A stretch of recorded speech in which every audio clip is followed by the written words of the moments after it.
Assalamualaikum warahmatullahi wabarakatuh. Waalaikumsalam Waalaikumsalam warahmatullahi wabarakatuh. Alhamdulillahirabbil alamin wassalatu wassalamu ala sayyidil mursalin wa ala alihi wa ashabihi ajma'in. Rabbi shrah li sadri wa yassir li amri wahlul 'uqdatam min lisani yafqahu qawli. Sama-sama kita muliakan Syekh Al-Fadhil Ustaz Abdul Jabbar Majid sebagai Ketua DSW Jawa Barat, ya, beserta semua jajarannya di DSW, ya, para asatidah, ya, di DED, dan mudah-mudahan Allah Subhanahu wa Ta'ala berikan keberkahan kepada kita semua di dalam menjalani tugas-tugas dakwah kita. Amin ya rabbal alamin.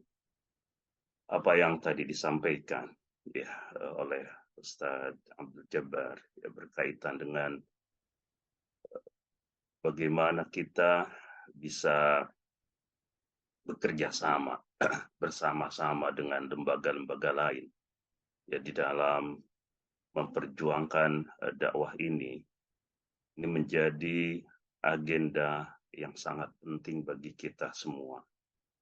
Karena itu dalam pembahasan ini saya akan fokus pada prinsip-prinsip dasar, ya, karena membicarakan tentang lembaga-lembaga lain, baik ormas maupun yang lembaga formal, tentu tidak bisa tercover oleh nomenklatur, ya, karena bisa saja ada ormas yang sangat populer tetapi dalam kegiatan kita itu berhadapan dengan ormas yang tidak didengar oleh pihak yang lain, gitu ya. Karena itu bukan nama-nama ormas itu yang akan kita bicarakan, tetapi bagaimana kita berhubungan dengan lembaga-lembaga lain itu yang kemudian akan kita diskusikan. Asatidah yang saya muliakan, saya merangkum ada beberapa poin, ya. Sekitar ada 8 poin yang ingin saya sampaikan sebagai lebih dekat dengan kaidah-kaidah hubungan kita dengan lembaga-lembaga lain. Yang pertama adalah berikan toleransi, tetapi dalam bingkai Ahlus Sunnah wal Jamaah. Tentu kita yang akan kita bicarakan adalah lembaga-lembaga yang lain internal umat Rasulullah Shallallahu Alaihi Wasallam. Ya, meskipun akan ada lembaga-lembaga yang lain, ya, di luar dari umat ini, dan itu juga memang termasuk yang harus kita lakukan, karena ukhuwah tidak hanya berkaitan dengan ukhuwah Islamiyah, tetapi juga adalah ukhuwah basyariyah dan ukhuwah wataniyah.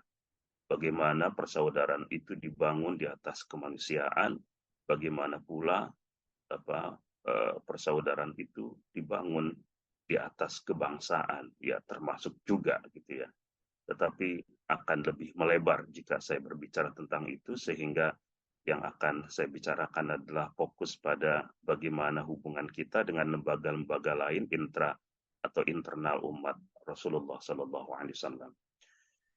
Nah, dalam hal ini, ya, toleransi ini memang keharusan, tetapi, ya, kita tidak termasuk orang-orang yang menghalalkan segala cara lalu kemudian menjadi kelompok yang sangat cair, gitu ya, dan tidak mempedulikan persoalan-persoalan agama, ya. Karena itu maka bingkai Ahlus Sunnah wal Jamaah itu menjadi patokan di dalam kaidah toleransi yang kita berikan kepada siapapun. Nah, dari situ maka persoalan utama dalam kaidah toleransi itu adalah la inkaro fi masailil ijtihad. Ya, nahil mungkar tidak berlaku dalam persoalan yang sifatnya ijtihadi, ya. Tentu dalam hal ini nanti kita akan diskusikan bagaimana perbedaan-perbedaan itu terjadi. Ya, ada perbedaan dalam bidang usul, dan itu adalah benang merah yang tidak bisa kita langgar.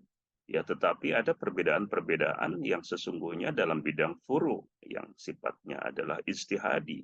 Ya, dalam bidang furu inilah keleluasaan itu terjadi sehingga perbedaan antara satu lembaga dengan lembaga lain, ya perbedaan antara kita dengan ormas apapun itu adalah perbedaan yang sangat normal dan diberikan ruangnya yang sangat luas di dalam agama kita.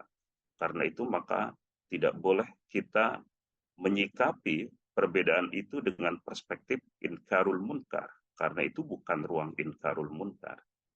Ya, ruang inkarul munkar itu dalam bidang apa? Itu dalam bidang yang penyimpangan itu terjadi dalam persoalan yang disepakati.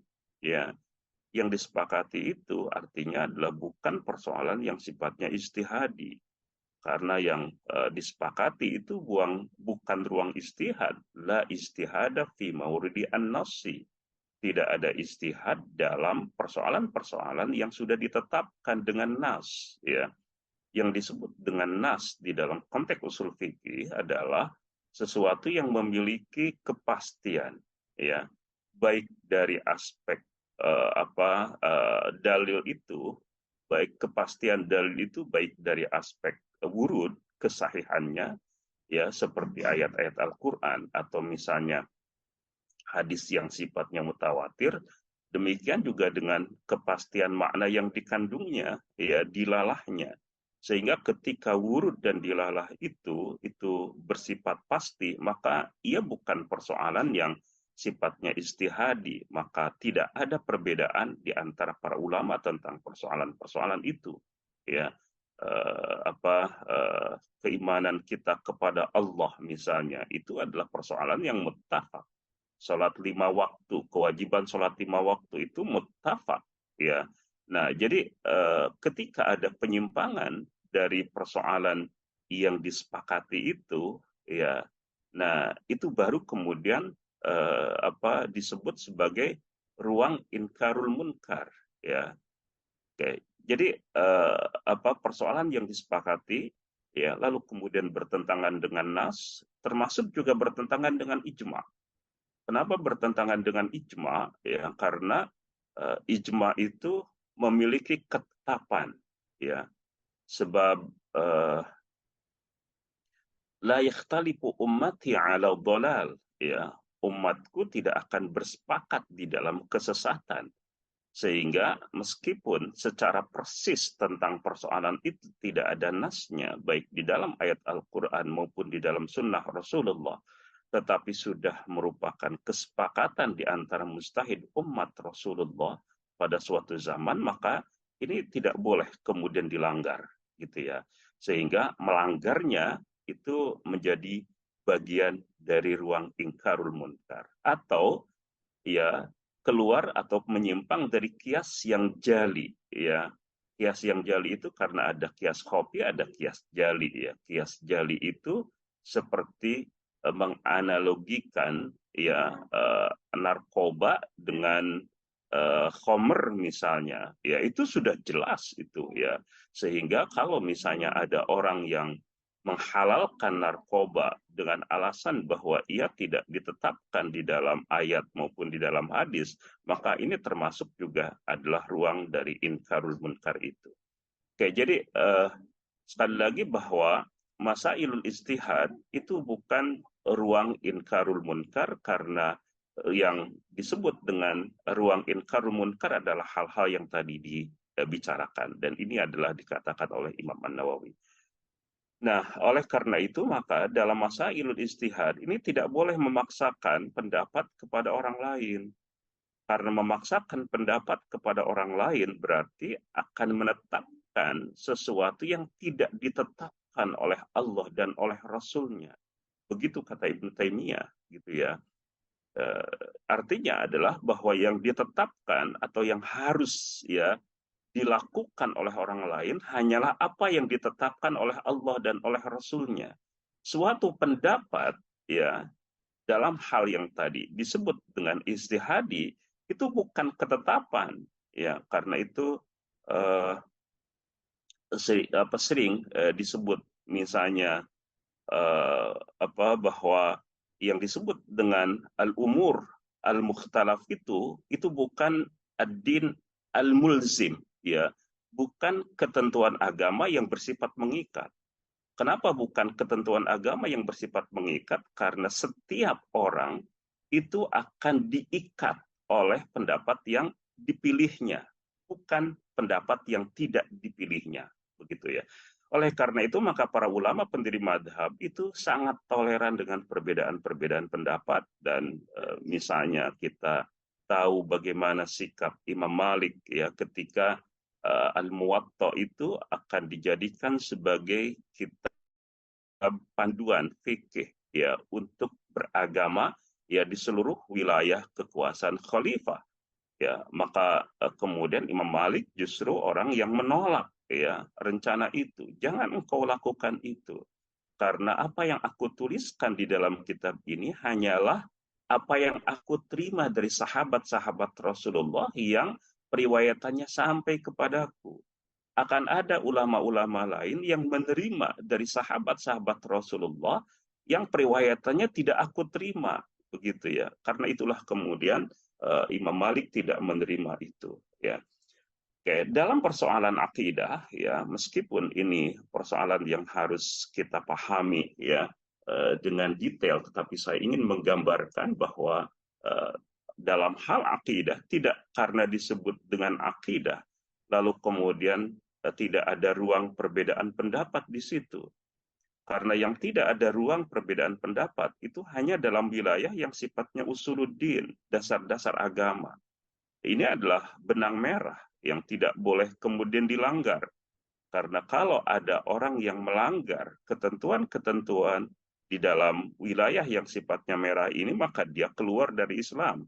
Itulah yang tadi disebut sebagai ruang inkarul munkar, seperti persoalan tentang tauhid, ya, mengenai rububiyah Allah, uluhiyah Allah, asma dan sifat dalam batas-batas tertentu, ya, karena dalam persoalan asma dan sifat itu seringkali dijadikan sebagai poin di mana orang melakukan tazawujat ya dalam melakukan langkah-langkah yang berikutnya yang tidak sebenarnya merupakan bagian dari konsep asma dan sifat ya.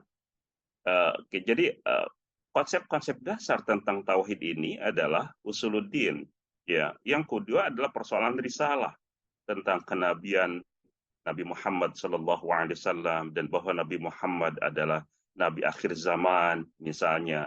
Akan ada misalnya kelompok yang mengatakan bahwa ada Nabi setelah Nabi Muhammad, maka berarti ia bertentangan dengan persoalan tentang risalah, dan ini adalah persoalan tentang iman dan kufur.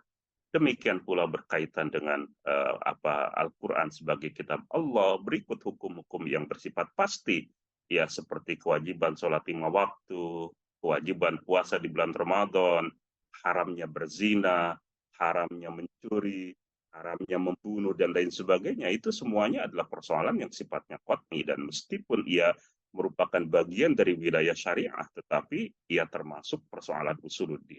Ya. Nah, dalam yang kedua, wilayah yang kedua adalah wilayah prinsip-prinsip Ahlussunnah wal Jamaah.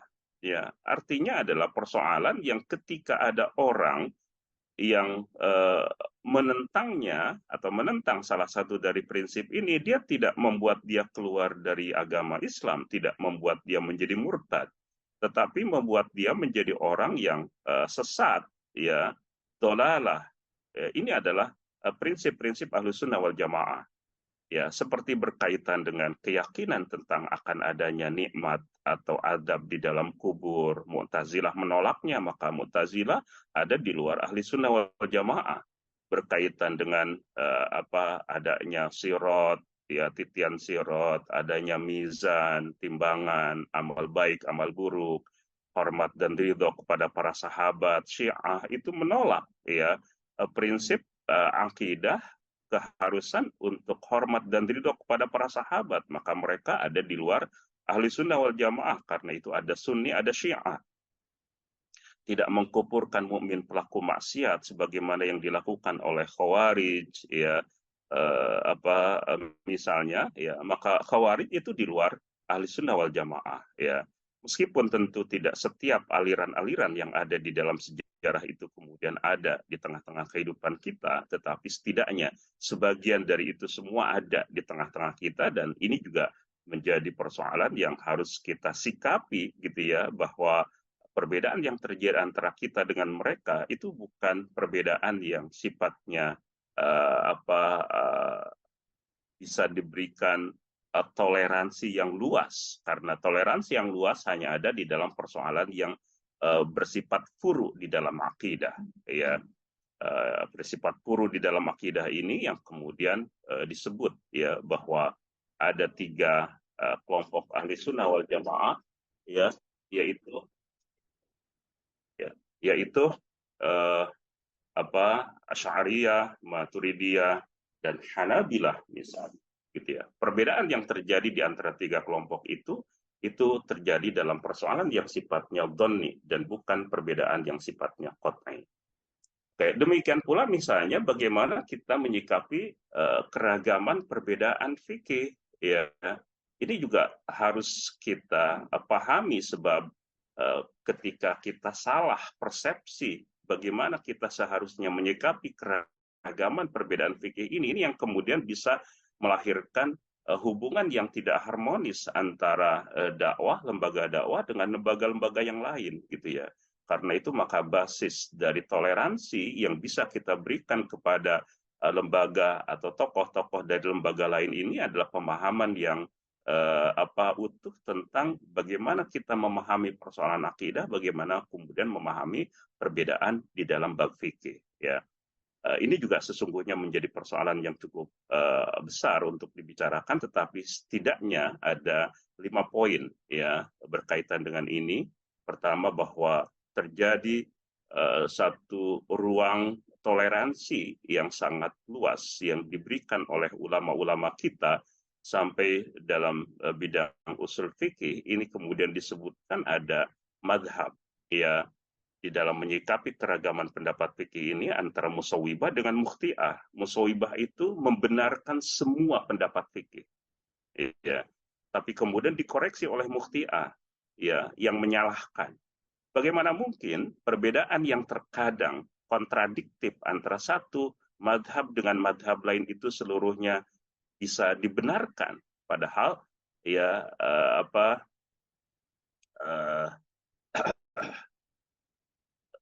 tidak mungkin ya bahwa perbedaan-perbedaan yang sifatnya kontradiktif itu semuanya dibenarkan ya. Misalnya tentang sentuhan kulit laki-laki dan perempuan yang mengatakan tidak membatalkan wudhu dan yang mengatakan membatalkan wudhu. Bagaimana antara yang membatalkan dan tidak membatalkan itu dua-duanya dibenarkan gitu ya. Karena tidak mungkin secara logika ya bahwa 2 hal yang bertentangan itu dua-duanya tidak ada atau dua-duanya ada bersamaan gitu ya. Mesti harus ada salah satunya. Itulah yang disebut dengan mukhti'ah. Meskipun kemudian menyalahkan, tetapi mana yang sesungguhnya benar di sisi Allah, mereka katakan wallahu a'lam. Jadi antara musawwibah dengan adanya mukhti'ah ini, ya meskipun mukhti'ah tetapi tetap toleransi itu ada. Yang kedua adalah bahwa perbedaan pendapat itu menjadi hujah yang mengikat bagi pemilik yang beristihad, menghasilkan istihad itu atau yang mengikutinya. Ya, orang yang berpendapat mengikuti istihadnya Imam Asy-Syafi'i, maka ia hanya diikat oleh pendapat Imam Asy-Syafi'i yang diikutinya. Ya, orang lain yang mengikuti pendapat Imam Ahmad bin Hambal diikat oleh pendapat fikih yang diikutinya. Karena itu maka ya al-istihad la yunqadu bil istihad, bahwa suatu hasil istihad tidak bisa dibatalkan oleh istihad yang lain ya. Karena itu maka tidak boleh kemudian tadi dipaksakan, kata Ibnu Taimiyah. Karena itu maka suatu hasil istihad tidak mengikat orang lain, dan bahwa perbedaan pendapat itu tidak selalu semuanya itu bersifat tadad ya, kontradiktif, tetapi juga terkadang ada pendapat yang sifatnya keragaman ya, tanawu. Terkadang juga ada yang kemudian disebut dengan takamul, saling melengkapi gitu ya. Dan itulah semuanya kemudian menuntut agar kita menyikapi perbedaan-perbedaan pendapat dalam bidang fikih ini dengan toleransi. Ya, itu yang pertama.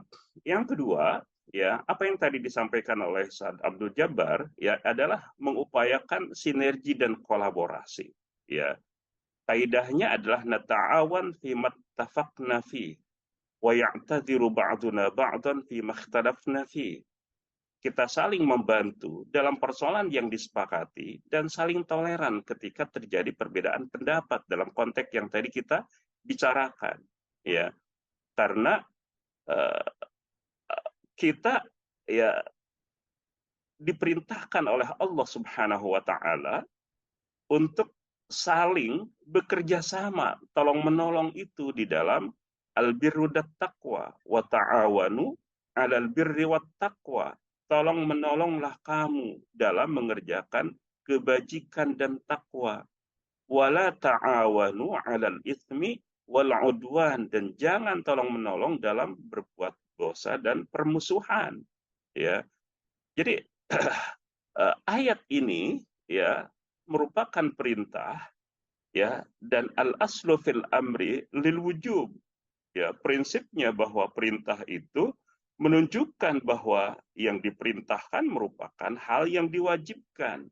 Karena itu maka bekerja sama di dalam kebaikan dan di dalam ketakwaan itu perintah dari Allah Subhanahu wa taala, dan perintah dari Allah harus dilakukan. Tetapi kemudian persoalannya adalah bagaimana ya jika kita umat Islam ini memiliki pandangan-pandangan yang berbeda, memiliki afiliasi yang berbeda, maka perbedaan-perbedaan pandangan dalam konteks yang sifatnya itu dibolehkan terjadi perbedaan pendapat dalam hal yang sifatnya ijtihadi, lalu kemudian perbedaan afiliasi itu tidak menghalangi kewajiban untuk at-ta'awun 'alal birri wat taqwa.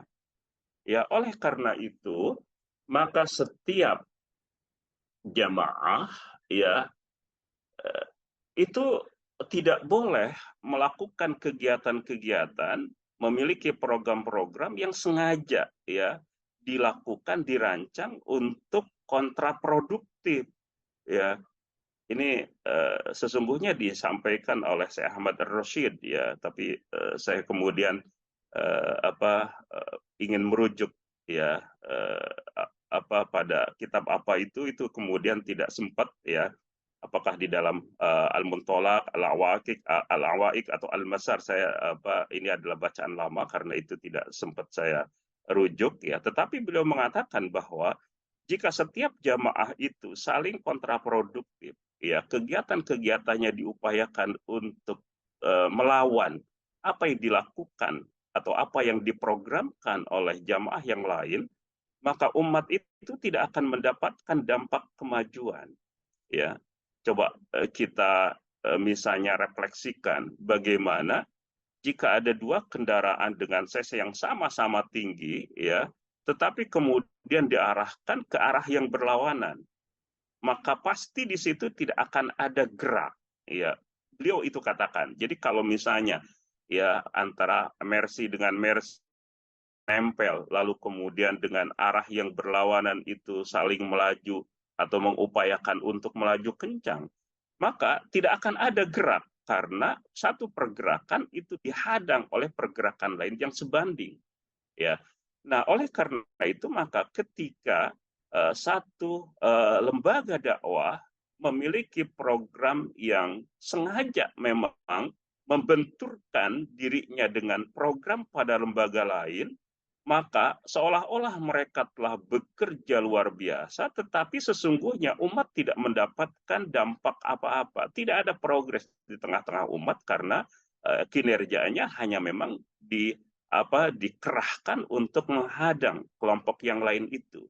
Nah, ini yang sesungguhnya tidak boleh terjadi jika semua pihak itu memang ikhlas ya, semuanya dimaksudkan untuk lillahi ta'ala ya, karena Allah dan untuk kemajuan umat Rasulullah Shallallahu Alaihi Wasallam. Itu yang kemudian tidak mesti atau tidak boleh terjadi ya, meskipun wabil asab ya umumnya atau kecenderungan umum ya lembaga-lembaga dakwah internal umat ini ada ya syahwat, kecenderungan ke arah situ ya, tetapi sekali lagi bahwa kaidah nata'awan fima ittafaqna fi wa ya'tadiru ba'duna ba'dan fima ikhtalafna fi ini menjadi panduan di dalam kegiatan kita, bagaimana kemudian perbedaan-perbedaan itu kemudian kita lewati, lalu kemudian kita fokus pada persamaan-persamaan yang bisa kita lakukan secara sinergi ya.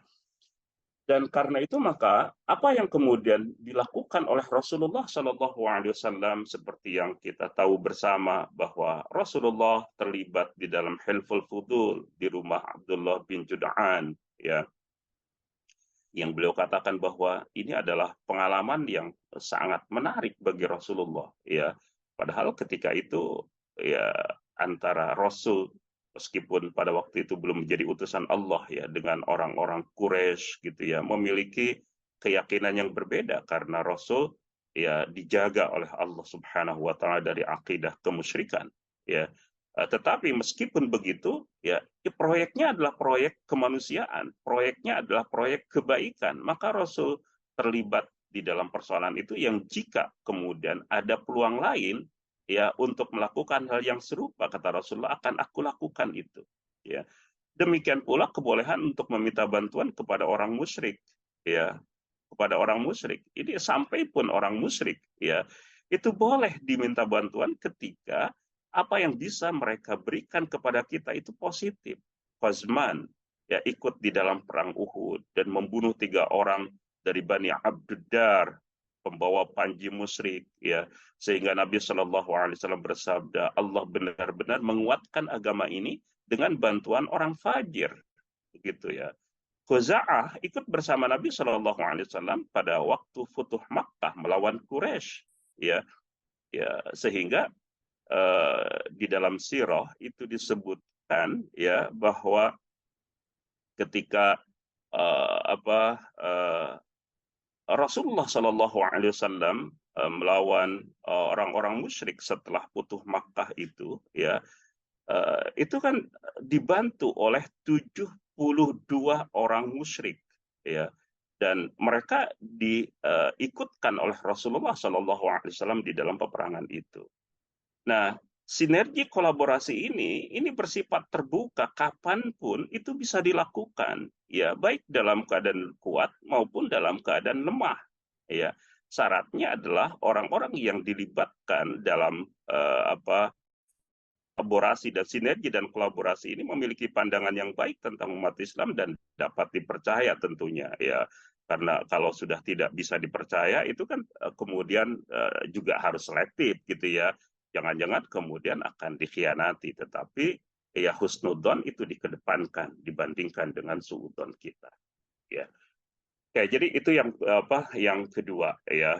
Nata'awan fi mattafaqna fi wa ya'tadiru ba'duna ba'dan fi makhtalafna fi, dan ini adalah kaidah al-qawaid adz-dzahabiyah atau al-qaidah adz-dzahabiyah, kaidah emas kita. Nah, yang ketiga adalah jangan lukai ya hati para tokoh, jangan cederai marwah lembaga lain ya. Dari mana ya? Dari nasihat yang keempat, tajannab ghaibata al-askhas wa tajrih al-hayat wa la tatakallam illa bi khair ya. Hindarilah menggunjing para tokoh, melecehkan lembaga, dan jangan berbicara kecuali hal-hal yang baik ya. Kita biasanya terpancing ya, itu tidak sabar karena pihak-pihak lain menggunjingkan kita, menggunjingkan atau melecehkan lembaga dakwah kita misalnya gitu ya. Tapi terlepas dari itu semua, yang waras itu ngalah. Begitu kaidah awamnya, yang waras mengalah ya. Kewarasan itu dilihat dari apa? Dilihat, diukur dari norma-norma khuluqiyah ya. Dan apa yang dikatakan dengan tajannab ghaibatal askhas, ghaibah itu ghibah itu kan tidak dibolehkan. Tajrih al-hayat, bagaimana kemudian lembaga itu dilecehkan, itu tidak boleh ya. Melecehkan ya agama atau Tuhan di dalam agama lain, meskipun itu jelas-jelas merupakan kekufuran dan kesyirikan, itu tidak boleh. Mengapa tidak boleh? Karena akan ada dampak negatif. Karena pada gilirannya, mereka juga akan melecehkan Allah yang merupakan Tuhan kita. Maka melecehkan agama lain itu sama dengan melecehkan Allah, dilihat dari dampaknya. Tajrih al-hayat, melecehkan lembaga lain, ya, seolah-olah itu tidak sedang melecehkan lembaga kita sendiri, tetapi sama dengan melecehkan lembaga kita sendiri, sebab pada akhirnya orang lain juga akan melecehkan. Boleh jadi kemudian kata-kata yang mereka keluar atau yang keluar dari mulut mereka jauh lebih tajam, ya, dibandingkan dengan kata-kata yang keluar dari mulut kita. Karena itu jangan melakukan tajrih al-hayat, jangan lecehkan lembaga. Wala tatakallam illa bi khair, dan jangan berbicara kecuali yang baik-baik, sehingga man kana yu'minu billahi wal yaumil akhir falyakul khairan aw liyasmut. Siapa yang beriman kepada Allah dan hari akhir, maka berbicaralah dengan baik, atau kalau tidak bisa ya diam saja. Ya, Uqbah bin Amr itu berkata, ya, dia bertanya kepada Rasulullah, wahai Rasulullah, wahai Nabi Allah, apa yang mendatangkan keselamatan itu?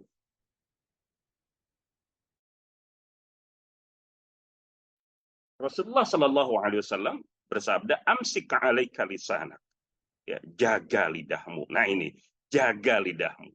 Ya, syukur-syukur kalau kita bisa melakukan yang kedua, ya, wal yasa'aka baitaka, gitu ya, luaskan rumahmu, ya. Yang ketiga adalah wabki ala khati'atika, dan tangisilah kesalahanmu, gitu ya. Nah, jadi apa yang bisa membuat kita selamat, demikian juga lembaga selamat, adalah amsik alaika lisanak, ya, jaga lidahmu, gitu ya. Jangan sampai apa yang kita katakan melukai hati para tokoh, ya. Jangan sampai kemudian mencederai marwah lembaga-lembaga yang lain. Ya. Itu yang ketiga, ya. Yang keempat adalah sikapi kearifan dan budaya lembaga lain dengan bijaksana. Pasti, ya, setiap lembaga itu memiliki kekhasan-kekhasan masing-masing, ya.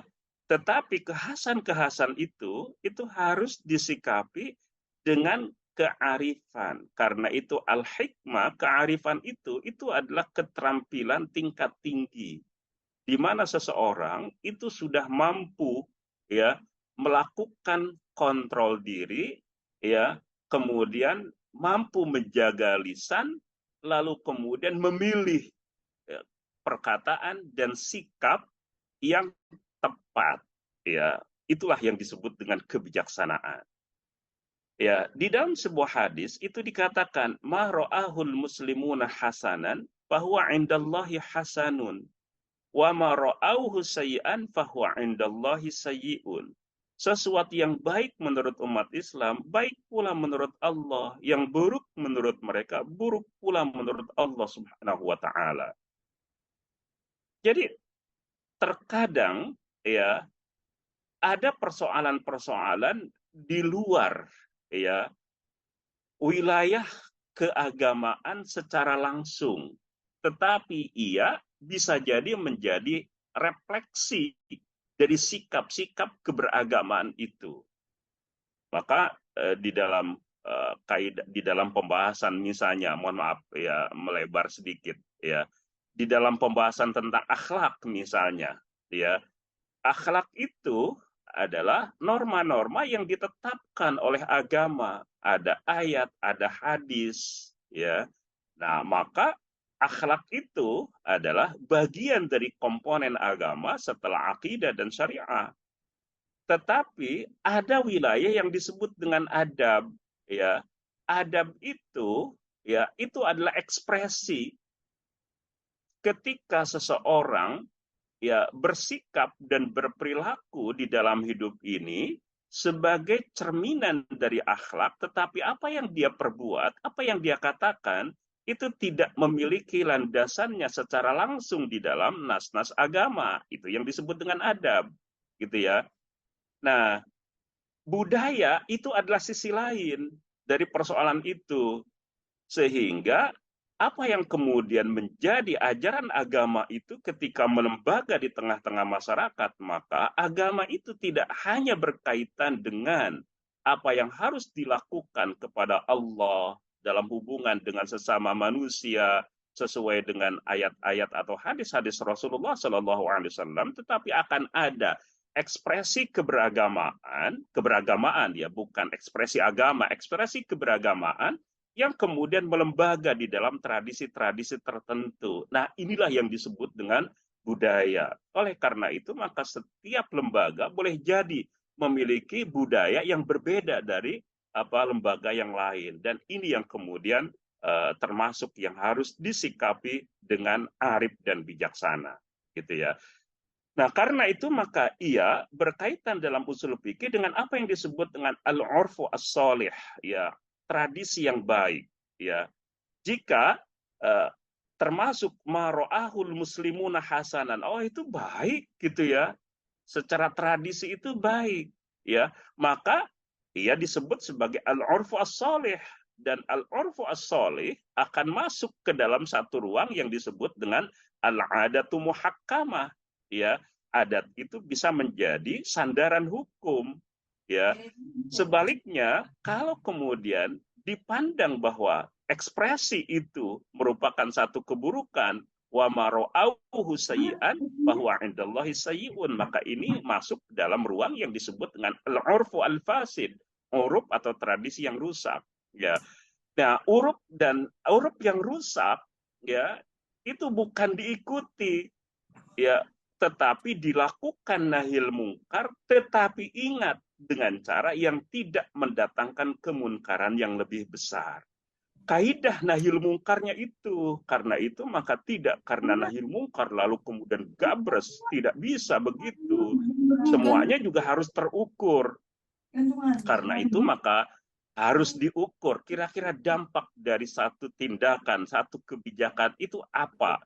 Jika kemudian diukur bahwa dampaknya akan jauh lebih besar daripada kemungkaran yang terjadi, maka berhenti. Jangan lakukan itu meskipun itu adalah nahil mungkar.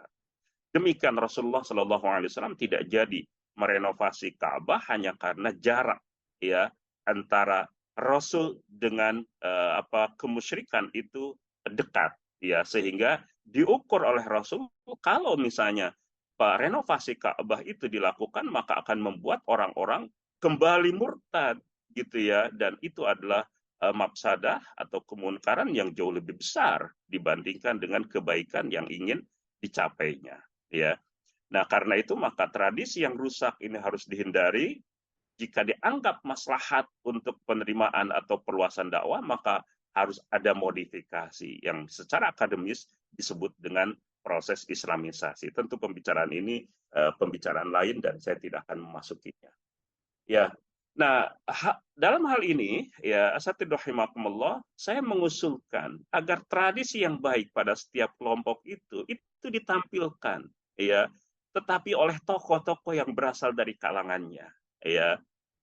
Dari kita misalnya ada tokoh yang berasal dari ormas fulan, gitu ya. Kebaikan-kebaikan tradisi dari ormas fulan itu tampilkan, ya, oleh tokoh-tokoh yang berasal dari ormas itu, ya. Demikian pula ormas yang lain ketika memiliki tradisi yang baik, maka tampilkan sehingga kemudian menjadi lengkap, gitu ya, bahwa di internal dakwah itu memiliki keragaman-keragaman yang sifatnya adalah memperkaya, begitu ya. Baik ya. Yang kemudian yang kelima adalah perlakukan tokoh lembaga lain sesuai dengan kedudukan dan budayanya, ya. Termasuk di dalam berpakaian, ya. Jangan sampai kemudian ya seorang aktivis dakwah itu memiliki perilaku yang ganjil, ya.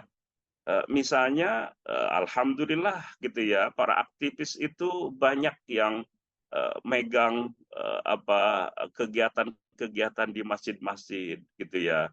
Yang diundang untuk mengisi acara itu adalah habaib ya. Tetapi pakaiannya itu hanya pakai kaos ya sepotong, tidak pakai peci, misalnya pakai celana juga rada ketat misalnya. Jadi pertanyaannya ini di mana letak kelaikannya gitu ya? Di mana letak ihtiramnya dengan tokoh yang kita undang gitu ya. Jadi tidak cukup bahwa kita kemudian aktif atau seseorang itu aktif ya di dalam lembaga-lembaga dakwah, tetapi bagaimana kemudian dia bisa layak berpenampilan, bersikap, berperilaku dengan layak sesuai dengan siapa orang yang akan dihadapinya ya. Karena itu maka jangan sampai kita kemudian terbiasa melakukan sesuatu yang disebut dengan maladaptif ya, salah beradaptasi ya, eh, apa eh, saltum ya, salah kostum gitu ya, saltum itu juga termasuk maladaptif ya, termasuk maladaptif. Jadi kalau misalnya yang diundang itu adalah orang yang berjubah gitu ya, ya setidaknya lah pakai sarung, pakai koko gitu ya, syukur-syukur bisa pakai jubah gitu ya. Saya juga jarang pakai jubah gitu ya. Kayak jadi ini yang kemudian perlu ya, budaya semacam ini diperhatikan ya dalam sandarannya, misalnya ya Rasulullah Shallallahu Alaihi Wasallam itu menyebutkan ketika Futuh Makkah, siapa yang masuk ke rumah Abu Sufyan dia aman ya. Kenapa? Ya, secara khusus hanya rumah Abu Sufyan yang disebutkan, ya. Lalu kemudian selainnya kan masjid gitu ya, Baitullah ya. Tetapi rumah Abu Sufyan itu disebutkan karena memang Abu Sufyan adalah tokoh penting, ya, sehingga perlu diberikan pengakuan, ya. Maka Abu Sufyan ketika diberikan pengakuan oleh Rasulullah Shallallahu Alaihi Wasallam, namanya disebut dan siapa yang masuk ke rumah Abu Sufyan dia aman, itu Abu Sufyan menjadi orang yang berbesar hati dengan agama ini hingga pada akhirnya dia masuk Islam, ya,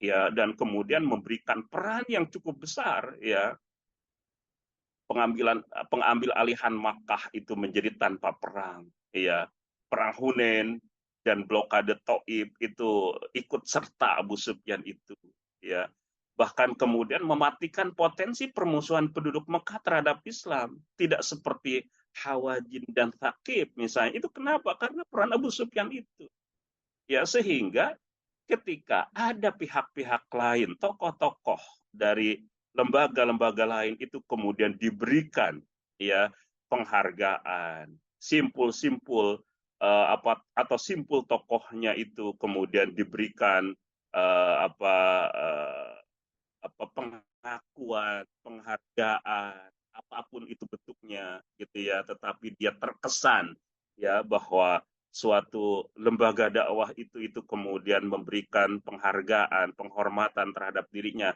maka itu kemudian akan membuat dia menjadi atau memiliki peran yang sangat signifikan terhadap suatu lembaga dakwah itu ya. Bahkan Nabi Shallallahu Alaihi Wasallam memberikan ghanimah yang banyak kepada Abu Sufyan dan Hakim bin Hizam bin Khuwailid. Ya, ini dua tokoh yang sama-sama penting. Ya, karena itu maka penting kemudian merekrut simpul-simpul masyarakat dan memberikan penghargaan terhadap mereka. Oleh karena itu maka cerdaslah beradaptasi dengan budaya para tokoh. Ya, dan ini kemudian menjadi sangat penting. Apa yang tadi saya gambarkan tentang contoh berpakaian itu adalah bagian dari persoalan ini, ya, sehingga apakah boleh ya misalnya kita berdiri untuk memuliakan orang yang ditokohkan itu boleh ya. Abu Sa'id itu mengatakan penduduk Quraidah itu tunduk pada keputusan Sa'ad ya. Maka Nabi Shallallahu Alaihi Wasallam mengirim utusan untuk memanggilnya. Ketika datang Nabi bersabda, kumu, berdirilah ya untuk menghormati penghulu kalian atau orang terbaik di antara kalian. Jadi para sahabat berdiri ya. Bahkan pertanyaannya adalah boleh nggak mencium tangan kiai gitu ya. Ini karena memang ada salah satu dari ungkapan ya yang ketidakbolehan ya. Tetapi Imam An-Nawawi itu mengatakan dianjurkan untuk mencium tangan orang yang soleh, zuhud, alim, dan ahli akhirat lain, gitu ya. Yang tidak boleh itu adalah mencium tangan seseorang, ya, itu karena dunia dan kekuasaannya semata-mata, ya, ya. Apalagi kemudian mencium tangan perempuan orang. Nah itu jadi mencium tangan kiai itu termasuk yang diperbolehkan gitu ya. Kayak jadi ketika misalnya di dalam kehidupan masyarakat ya, eh, lalu kemudian terjadi satu tradisi ini ya, maka tidak ada masalah sesungguhnya dari perspektif fikih begitu ya.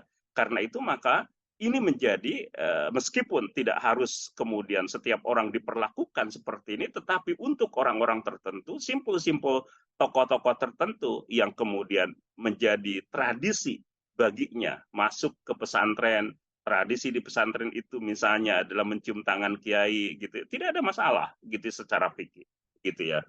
Baik ya, jadi ini adalah bagian dari cara beradaptasi dengan tokoh-tokoh budaya lembaga-lembaga lain, dan karena itu maka yang keenam, perbanyak silaturahmi dengan segala kebiasaan baiknya.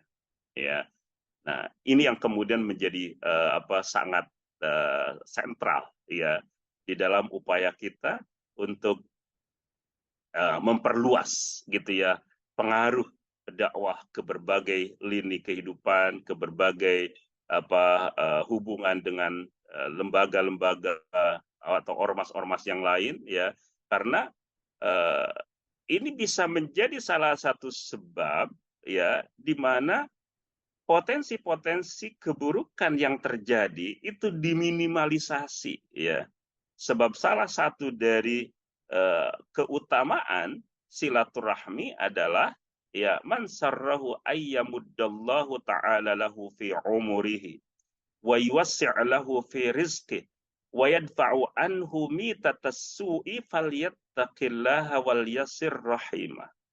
Siapa yang ingin agar Allah memanjangkan usianya, meluaskan rezekinya, menolak keburukan yang bisa menimpanya, hendaklah bertakwa kepada Allah dan menyambungkan silaturahminya. Semua kita paham tentang bagaimana keutamaan silaturahmi, ya. Tetapi jangan sampai kemudian silaturahmi rajin, tetapi berdampak justru negatif, ya. Terkadang ya silaturahmi itu bisa berdampak negatif ketika ya tradisi-tradisi silaturahmi itu kemudian diabaikan ya. Apa tradisi-tradisi silaturahmi ya adalah hadiah di antaranya gitu ya. Jadi dalam tradisi kita ya bukan hanya kudu kahartos gitu ya, tapi kudu karaos gitu ya. Jadi ada sesuatu yang terasa gitu ya, ada yang terasa, dan ini disebutkan di dalam hadis gitu ya, tahadu ya, tahabu tentunya ya. Berikanlah hadiah lalu kemudian akan terjadi ya sikap yang saling mencintai ya.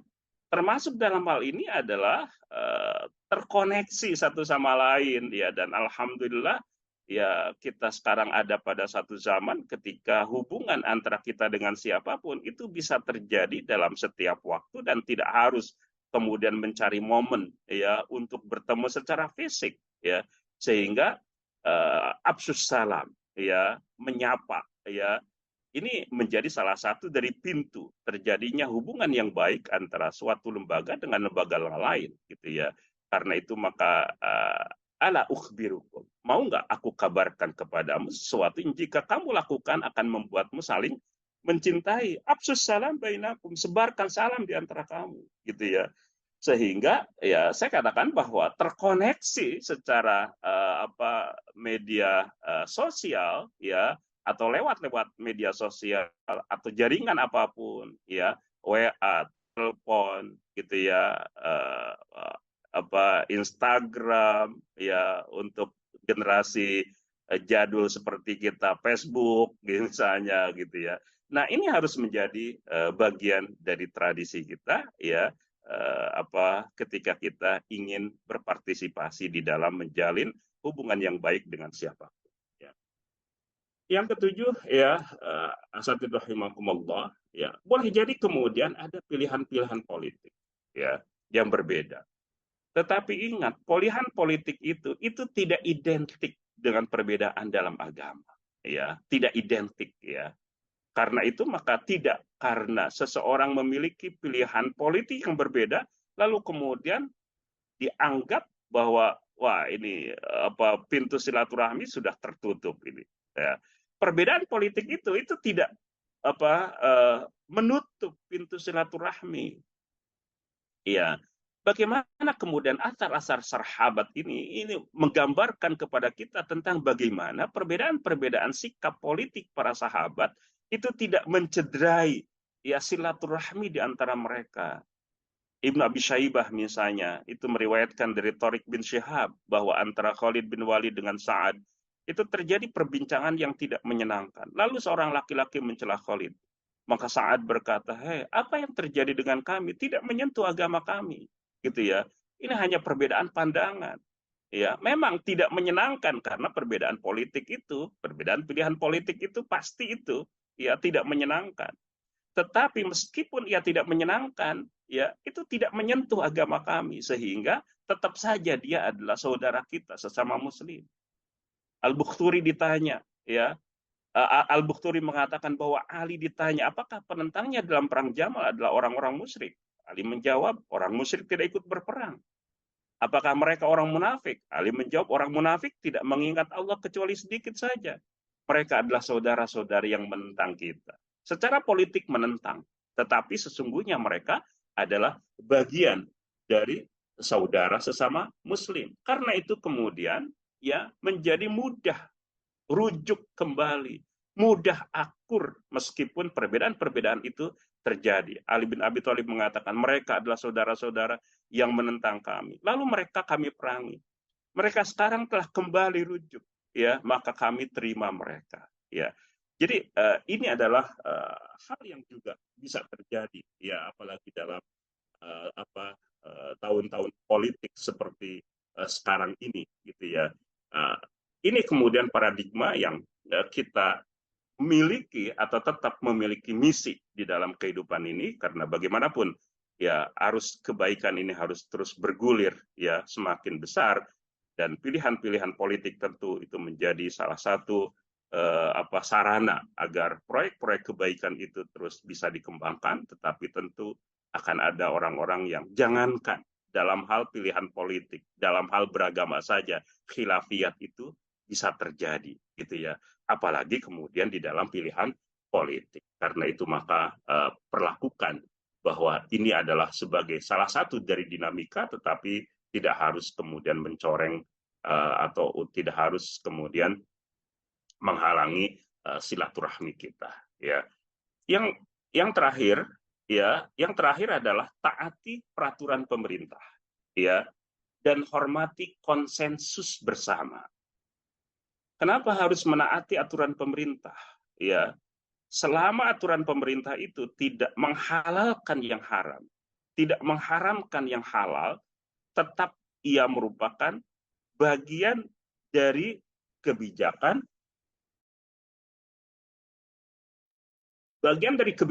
yang disepakati ya oleh para pengambil keputusan, baik di legislatif maupun di eksekutif. Lalu kemudian ia menjadi ketetapan yang berlaku untuk bersama. Karena itu ia termasuk bagian dari ya ayyuhalladzina amanu atti'ullaha wa atti'ur rasula wa ulil amri minkum. Ayat ini sangat familiar bagi kita ya, dan di dalam sebuah hadis yang diriwayatkan oleh Imam At-Tirmidzi, lalu kemudian para ahli fikih ya menyebut bahwa ini juga termasuk salah satu dari kaidah gitu ya di dalam fikih ya. Meskipun ini adalah secara teks adalah hadis yang diriwayatkan oleh Imam At-Tirmidzi, al-mu'minuna ala syurutihim illa syartan ahalla haraman au harrama halalan. umat Islam itu terikat oleh kesepakatan mereka, kecuali kesepakatan yang menghalalkan perkara yang haram atau mengharamkan perkara yang halal. Begitu ya. Jadi ketika umat Islam itu diikat oleh kesepakatan-kesepakatan mereka, meskipun kesepakatan itu tidak memiliki sandaran langsung secara eksplisit dengan ayat-ayat Al-Quran, dengan hadis-hadis Rasulullah Sallallahu Alaihi Wasallam, tetapi ingat bahwa kesepakatan itu mengikat kita. Karena itu kita hormati kesepakatan-kesepakatan kita, kesepakatan dalam konteks berbangsa, ya seperti Pancasila, Undang-Undang Dasar 45, NKRI dan Bhinneka Tunggal Ika. Demikian pula kesepakatan yang terjadi antara satu organisasi dengan organisasi yang lain, gitu ya. Kesepakatan yang terjadi antara seorang calon, ya baik untuk legislatif maupun eksekutif dengan para konstituennya, itu semua adalah kesepakatan-kesepakatan yang ketika itu ditandatangani, disetujui bersama, maka kemudian menjadi utang yang harus dibayar. Ya, konsensus itu, kesepakatan itu kemudian mengikat. Ya, karena itu kemudian kita tidak termasuk pihak yang tujuan menghalalkan segala cara, karena itu adalah ciri-ciri dari orang-orang yang tidak beragama di dalam menjalankan kegiatan politiknya. Ya, asatidz rahimakumullah, ya itu adalah hal-hal atau 8 hal yang ini saya sampaikan berkaitan dengan bagaimana ya dakwah berhubungan dengan lembaga-lembaga yang lain, gitu ya. Ya itu saja yang bisa saya sampaikan, dan jazakumullah khair atas perhatiannya. Saya kembalikan ke Ustaz Budi. Mangga Ustaz. Baik, jazakallah khairan pada Al-Ustaz Abbas Mansur Tamam. Ini sepertinya sangat menarik, Ustaz. Ini daging semua, Ustaz. Dan mudah-mudahan nanti materinya bisa di-share, Ustaz ya. Ya insya Allah ya. Masya Allah. Jazakumullah khair. Baik para asatidz semuanya, insya Allah mungkin untuk memperdalam dan mengelaborasi kembali dari apa yang telah disampaikan. Insya Allah kita buka sesi tanya jawab. Kita kalau di waktu diagendakan sampai pukul 6.30, ada kurang lebih kurang lebih 20 menit ke depan masih ada waktu untuk bertanya jawab. Oleh karenanya kami persilahkan para asatidz semuanya untuk menyampaikan pertanyaannya dengan raise hand. Kami persilahkan.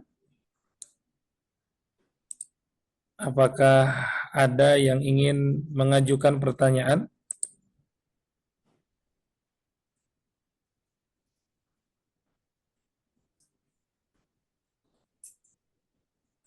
Silakan asatidz, boleh raise hand. Baik. Oleh Ustaz Wahyudin Munawir. Tafadhal Ustaz. Kalian menyampaikan dari DPD mana agar kita bisa bertaaruf juga di pagi ini. Tafadhal Ustaz. Baik, terima kasih. Assalamualaikum warahmatullahi wabarakatuh. Assalamualaikum warahmatullahi wabarakatuh. Wahyudin Munawir dari DED Kota Bekasi. Baik. Orang Majalengka di Kota Bekasi. Mangga Ustaz, mangga. Ya kalau Ustaz Abbas atas pencerahan-pencerahannya, ada satu saja yang sekarang yang suka dijadikan dalih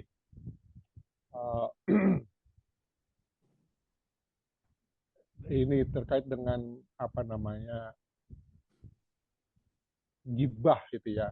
Jadi kalau kita sedang membicarakan masalah-masalah publik yang sesungguhnya kebijakan-kebijakan yang destruktif gitu, dan itu pasti menyangkut juga tokoh-tokoh yang mengeluarkan kebijakan itu, sehingga kita banyak ya di dalam medsos itu jadi pembicaraan. Tapi kemudian udahlah jangan terlalu banyak gibah gitu. Ini kan kalau sudah berbicara masalah kebijakan itu kan berarti menggibah dia. Padahal yang kita inginkan adalah membicarakan masalah kebijakan publik yang destruktif, yang kerusakannya itu lebih besar lagi. Ya kalau tidak dibicarakan ya kita tidak bisa mengantisipasi kebijakan-kebijakan yang destruktif itu. Gitu. Jadi maksud saya sampai sejauh mana ini tentang antara membicarakan masalah publik, kebijakan-kebijakan publik yang destruktif dengan masalah gibah. Itu saya mungkin mohon pencerahannya. Jazakallah khairan. Ya, jazakumullah khair, Ustaz. Baik, Ustaz. Langsung gimana? Langsung dijawab atau dikumpulkan dulu? Langsung aja. Langsung aja kali ya. Baik, Ustaz. Ya, Oke, ya. Baik, jazakumullah khair, Ustaz Wahyudin ya. Jadi di dalam pembahasan ulumul hadis itu ya, itu ada pembicaraan tentang perbedaan antara gibah ya dengan al-jarh wa ta'dil ya. Jadi perbedaannya tipis gitu ya. Al-jarh wa ta'dil ya itu kan juga membicarakan tentang keburukan orang gitu ya. Membicarakan tentang para rawi gitu ya. Dan itu bahkan sampai berkaitan dengan hal yang sifatnya adalah pribadi gitu ya. Jarh wa ta'dil itu ya. Nah, apakah jarh wa ta'dil itu termasuk yang dibolehkan? Dibolehkan gitu ya. Karena periwayatan ya itu merupakan bagian dari agama ya.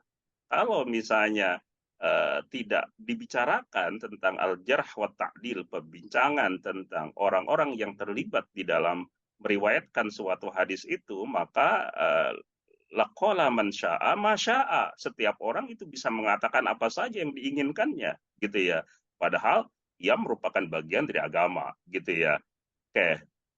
Apa yang kemudian perbedaannya dengan gibah ya? Gibah itu membicarakan orang tidak karena kepentingan-kepentingan yang lebih besar, itu hanya karena syahwatul kalam, membicarakan tentang orang-orang tertentu gitu ya, orang per orang. Nah, itu yang disebut dengan gibah. Ya. Karena itu kemudian kita bicarakan, analogikan dengan persoalan orang yang mengambil atau memiliki posisi pengambil kebijakan, para pengambil kebijakan gitu ya. Nah, yang kita bicarakan adalah berkaitan dengan pengambilan kebijakan itu, ya. Pengambilan kebijakan itu berdampak pada kehidupan masyarakat, ya, sehingga di situ ada amar ma'ruf, ada nahi mungkar, gitu ya. Amar ma'ruf ketika kita berharap agar suatu kebijakan yang baik itu menjadi regulasi, ya nahi mungkar kita tidak berharap ya suatu keburukan itu ditetapkan sebagai suatu kebijakan atau keputusan. Ya, karena itu maka ketika suatu ketetapan itu telah ditetapkan menjadi suatu kebijakan, maka ia sesungguhnya merupakan bagian dari tadi gitu ya. Nahil mungkar itu gitu ya. Apakah ketika suatu kebijakan yang katakanlah itu buruk, itu kemudian diperbincangkan, itu bisa mempengaruhi ya sehingga kebijakan itu bisa ditarik? Ya, kenyataannya begitu. Ya, karena itu di situ ada maslahat yang lebih besar gitu ya. Ada maslahat yang lebih besar. Oke, jadi persoalan itu berarti sudah berada di luar kawasan dari gibah yang dilarang gitu ya. Tetapi tentu akan ada syarat-syaratnya. Apa syarat-syaratnya? Syarat-syaratnya adalah jangan sampai gitu ya kita nyerempet atau justru ya menukik ke persoalan-persoalan yang sifatnya pribadi gitu ya. Karena para pengambil kebijakan pada akhirnya akan sadar gitu ya, mana wilayah-wilayah di mana dia memang dimungkinkan untuk mendapat kritik, di mana persoalan-persoalan yang sesungguhnya itu adalah masalah privasi meskipun dalam kedudukan dia sebagai seorang pejabat negara misalnya gitu ya. Kalau misalnya kita berbicara tentang istrinya, tentang anak-anaknya, sesuatu yang tidak berkaitan dengan jabatan kita itu kan sifatnya pribadi gitu ya. Nah, itu jangan sampai kemudian terjadi karena itu fokus pada persoalan yang kita kritik ya, jangan fokus pada pribadinya. Yang kedua adalah jangan fokus pada lembaga debat di mana dia tempat bernaung gitu ya. Kalau memang pertimbangannya bahwa Nah, itu sesungguhnya adalah bukan kebijakan lembaga itu, gitu ya, tetapi itu adalah karena sikap orang per orang ya pada lembaga itu. Beda nanti ketika itu sudah merupakan kebijakan dari sebuah lembaga, maka tentu lembaga itu, gitu ya, yang bisa dikritisi ya sikap-sikapnya, meskipun tentu dengan cara-cara yang tidak mendatangkan kemunkaran yang lebih besar, gitu. Begitu ya Ustaz Wahidin, wallahu a'lam. Ya. Baik. Boleh, Ya, jazakallah khairan. Ustaz Sadohidin cukup? Jazakallah khairan. Ya, jazakallah khair, insyaallah. Alhamdulillah. Kemudian ada satu lagi dari Ustaz Sadar Muslihat. Tafadhol Ustaz, dari DPD mana Ustaz? Assalamualaikum warahmatullahi wabarakatuh. Sudah. Assalamualaikum warahmatullahi wabarakatuh. Saya dari Jawa Barat. Oh, baik. Tafadhol Ustaz.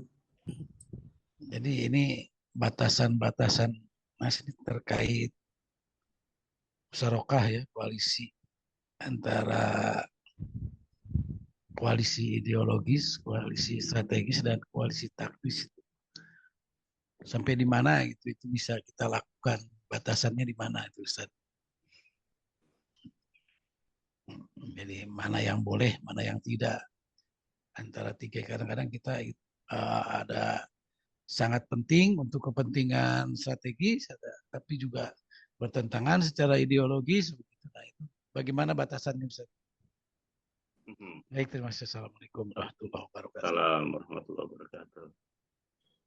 Ya, jazakumullah khair Ustaz ya.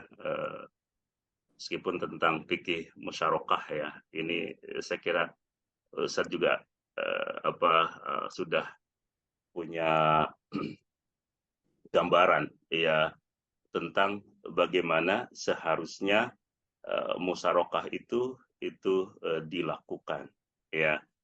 Jadi tadi saya berbicara tentang sedikit ya mengenai sinergi dan kolaborasi ya, meskipun tidak menukik pada persoalan tentang musyarakah karena pokok pembicaraan kita adalah bagaimana hubungan kita dengan lembaga yang lain gitu ya.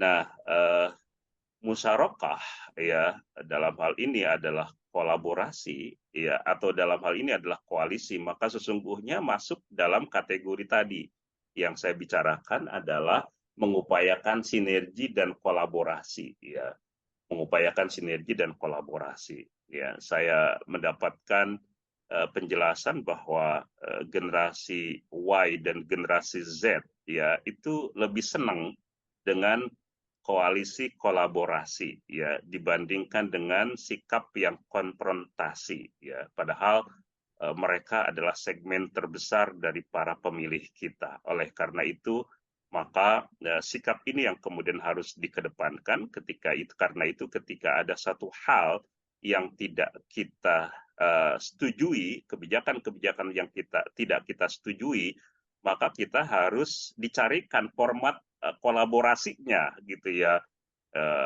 IKN misalnya tidak kita sepakati, kita ingin ya Jakarta tetap ibu kota misalnya gitu ya.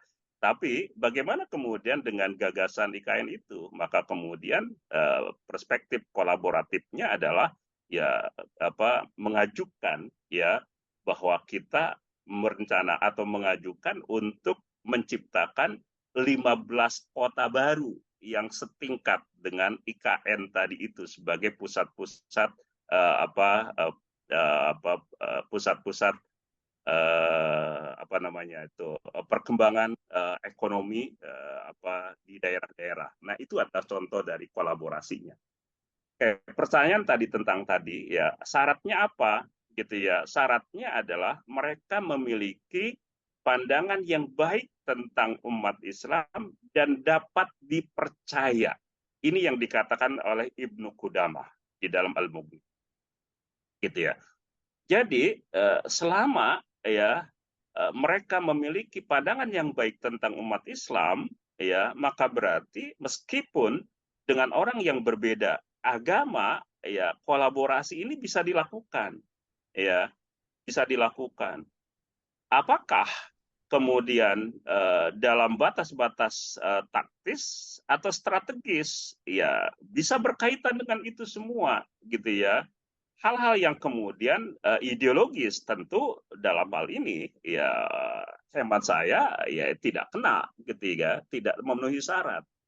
Tetapi ya sesama umat Islam yang misalnya dapat dipercaya ya itu bisa saja ya kolaborasi atau koalisi itu dilakukan dalam hal yang sifatnya ideologis selama pihak lain itu memang bisa dipercaya gitu ya, karena ketika sudah tidak bisa dipercaya itu sudah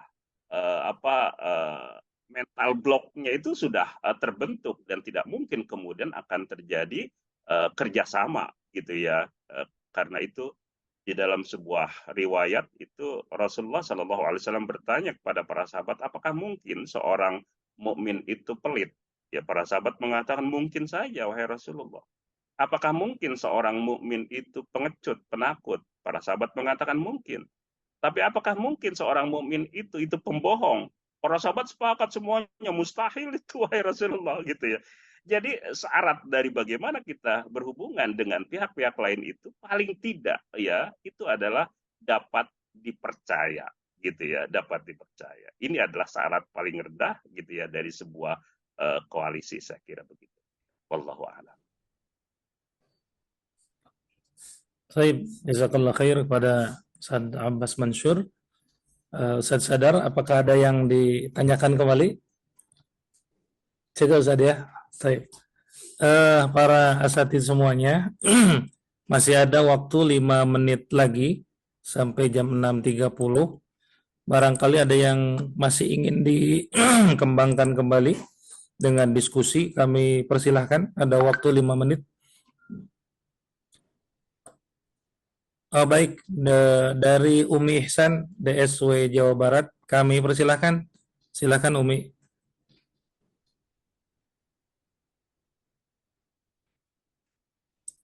Bismillahirrahmanirrahim. Assalamualaikum warahmatullahi wabarakatuh. Waalaikumsalam.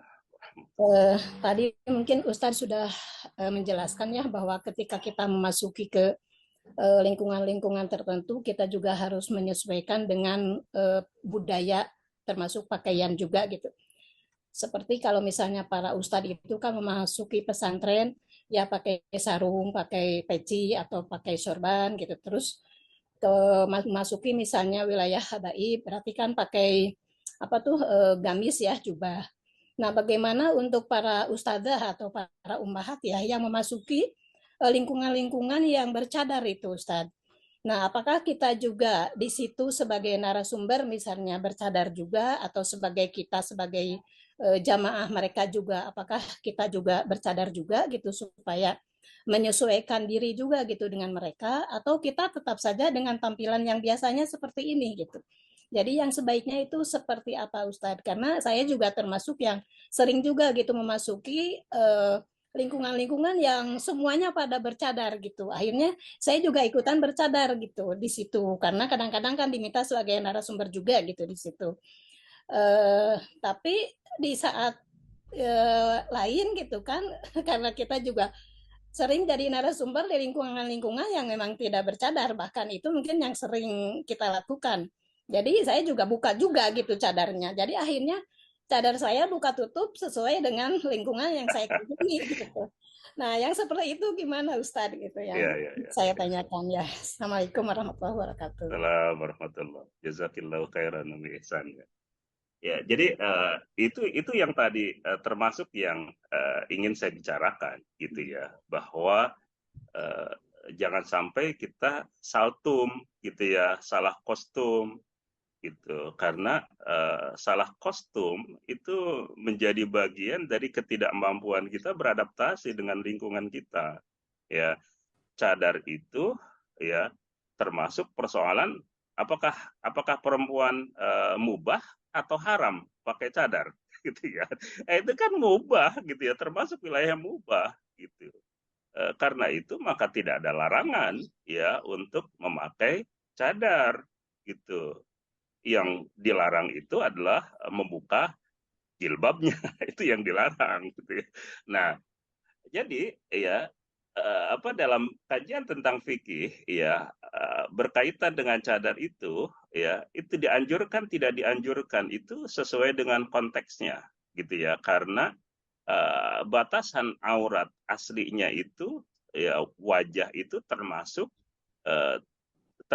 yang bukan bukan aurat bagi perempuan ya karena itu kemudian menutup sebagian dari anggota tubuh yang bukan aurat ya itu tidak termasuk yang dilarang ya ia kemudian menjadi tuntutan ketika seseorang menghadapi situasi-situasi yang memang menuntut agar cadar itu dipakai ya ketika kemudian kita tidak menghadapi situasi-situasi darurat ketika cadar itu memang harus dipakai ya seperti misalnya dulu ya ketika zaman mahasiswa ada mahasiswi yang memang ditaksir oleh seorang mahasiswa sementara dia tidak mau sehingga supaya dia tertutupi ya dia pakai cadar misalnya gitu dia berusaha untuk menghindar dari kejaran. Nah itu kan contoh gitu ya bahwa bagi dia itu merasa dituntut untuk pakai cadar itu supaya kemudian tersamarkan itu canda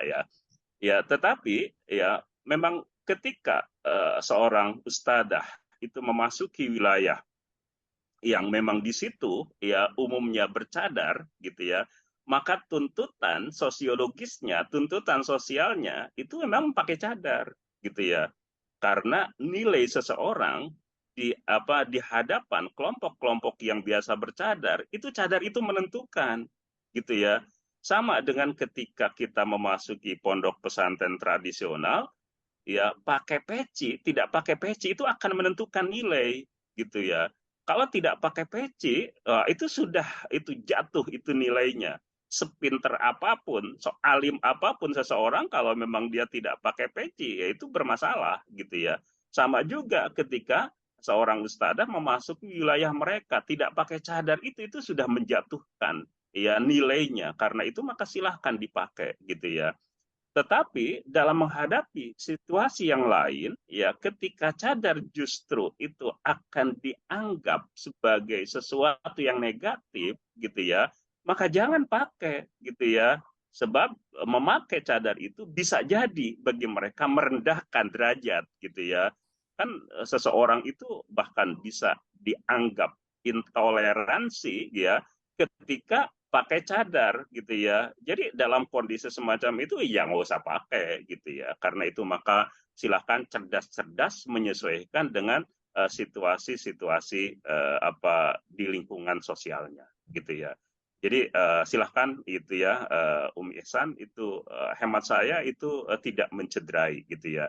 Tidak ada hal-hal yang dicederai ketika seseorang memakai cadar ataupun dalam kondisi lain kemudian membuka cadar itu. Ya, wallahu a'lam. Baik, jazakallah Ustaz Abbas atas jawabannya dan para asatidz semua. Sepertinya waktu juga yang membatasi kita. Semestinya nih harus berapa SKS lagi nih Ustaz Abbas nih. Ini menarik ini kalau semakin digali semakin banyak yang Masya Allah akan kita temukan ya kedalaman-kedalaman dalam bagaimana kita berdakwah di tengah masyarakat dan mudah-mudahan kita makin meyakini bahwa dakwah yang sedang kita jalankan berada di arus tengah yang mudah-mudahan bisa menggait kanan kiri kita insya Allah. Baik para asatidz